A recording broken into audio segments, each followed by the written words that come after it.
పెద్దల సమక్షంలో మూడు ముళ్ల బంధంతో ఒకటైన జంటలు మనస్పర్ధలు రావడంతో పెళ్లైన కొన్ని రోజులకే విడిపోతున్నారు. ఆధిపత్య పోరు, ఆర్థిక ఇబ్బందులు, వివాహేతర సంబంధాల వల్ల భార్యాభర్తలు గొడవలు పడడమే కాదు, ఆ కారణంతో విడిపోతున్నారు. కొంతమంది క్షణికావేశంతో దారుణ నిర్ణయాలు కూడా తీసుకుంటున్నారు. పరిష్కార మార్గాల గురించి ఆలోచించకుండా చేస్తున్న తప్పిదాల వల్ల వారి కుటుంబాల్లో విషాదం నెలకొంటుంది. ఈ కారణంగా పిల్లలు అనాథలుగా మారిపోతున్నారు. భర్త పుట్టినరోజు మర్చిపోయాడని భార్య దారుణ నిర్ణయం తీసుకుంది. ఏలూరు జిల్లా నూజివీడిలో విషాద సంఘటన చోటు చేసుకుంది.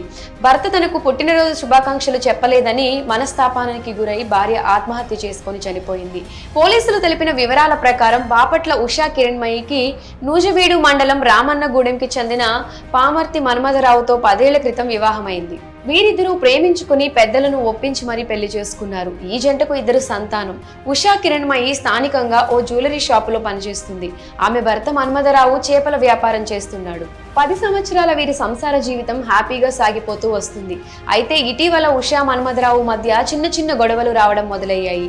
ఈ నెల 2న ఉషా కిరణ్మయి పుట్టినరోజు కావడంతో జనవరి 1వ తేదీ రాత్రి 12 గంటలు దాటిన తర్వాత మన్మథరావు శుభాకాంక్షలు చెప్పలేదు. ప్రతి సంవత్సరం తనకు సరిగ్గా అర్ధరాత్రి 12 గంటలకు విషెస్ చెప్పే తన భర్త ఈసారి మర్చిపోవడం, దానికి తోడు కొద్ది రోజులుగా కుటుంబ కలహాల నేపథ్యంలో ఉషా తీవ్ర మనస్తాపానికి గురైంది. ఈ క్రమంలోనే క్షణికావేశంతో దారుణ నిర్ణయం తీసుకుంది. ఇంట్లో ఫ్యాన్ కి ఉరివేసుకుని ఆత్మహత్య చేసుకుంది. ఈ సంఘటనపై పోలీసులు కేసు నమోదు చేసుకుని దర్యాప్తు చేస్తున్నారు.